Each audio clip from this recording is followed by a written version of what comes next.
मेरा मन पराई माता बहनों पर दूषित दृष्टि ऐसा हो ही नहीं सकता बच्चा। हम ना चाहें और फिर मेरा मन ऐसा कर दे तो ऐसा अपनी बहन पे जाता है क्यों? वो भी तो स्त्री है।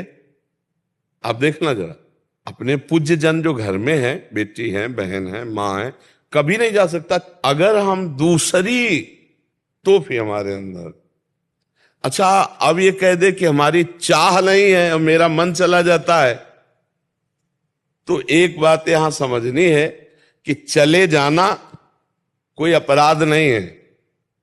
आज तक इसका दंड कहीं विधान लिखा हो शास्त्र में या कानून में तो हमें बताना कि तुम्हारा मन चला गया तो तुम्हें फांसी की सजा होगी, ऐसा कहीं भी दंड विधान नहीं।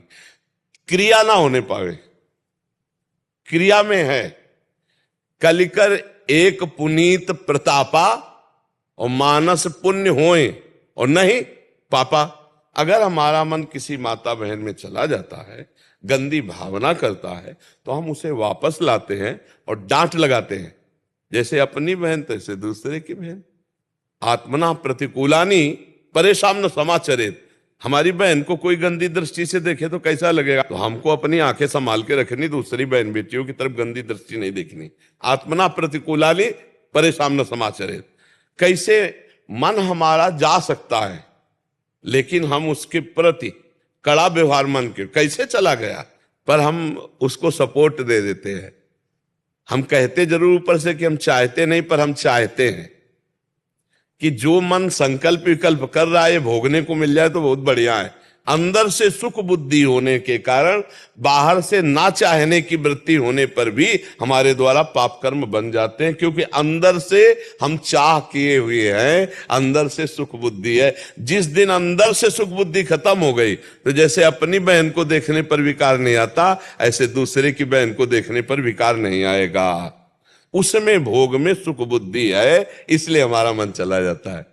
ना उसमें भगवत बुद्धि है और ना अपनापन है, इसलिए हमारे अंदर दोष बुद्धि हो जाती है। और हम चाहते हैं, ये जरूर हम कह रहे हैं कि नहीं चाहते, वो नहीं चाहते बाहरी बात है, चाहते हैं ये अंदर की बात है, तभी मन जाता है, नहीं तो नहीं जाएगा।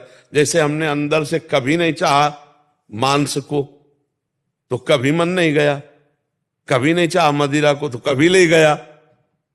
जहां हम सुख बुद्धि करते हैं, जहां लगता है हम सुख भोग लेंगे, वहां हमारा मन चला जाएगा और हम कहेंगे जरूर कि वैसे हम चाहते नहीं थे, पर वास्तविक बात है कि हम चाहते थे इसीलिए मन गया। नहीं, हम जिस बात को नहीं चाहते वहां मन नहीं जाएगा, पक्का है। हम नहीं चाहते तो मन नहीं जाएगा। तो मन को जहां गलत जगह जाए तो डांटना चाहिए, धिक्कारना चाहिए, वापस लाना चाहिए। ऐसी गलती कभी न करे, नहीं तो उससे लोक परलोक सब नष्ट हो जाता है, बुद्धि भ्रष्ट हो जाती है। बहुत सावधानी से मनुष्य जीवन काटा जाए, आगे चलकर ब्याह हो जाए, अपने घर गृहस्थी में जैसे जिया जाता है जियो, पाप कर्म मत करो। भगवान ने तो व्यवस्था बनाई ना, मान लो 20-22 की अवस्था हुई, इतने समय तक ब्रह्मचर्य रहो, फिर ब्याह करके अपना लड़का बच्चा घर गृहस्थी परिवार और नाम जप, तो वो भी पूजा हो गया, भगवान की सृष्टि की पूजा हो गई। अब विचार करो इधर उधर माता बहनों की तरफ तो फिर जेल जाओगे, और अगर खुला नहीं तो भागवतिक दंड मिलेगा, फिर परेशान हो जाओगे। पाप का दंड भोगना ही पड़ता है, कोई भी हो।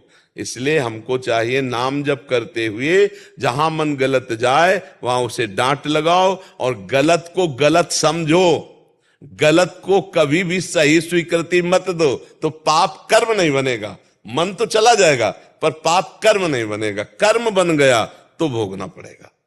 कलयुग में पाप का मन का चिंतन हो जाने से दंड नहीं मिलता, नहीं होता, और अगर पाप कर्म बन गया तो फिर भोगना पड़ता है।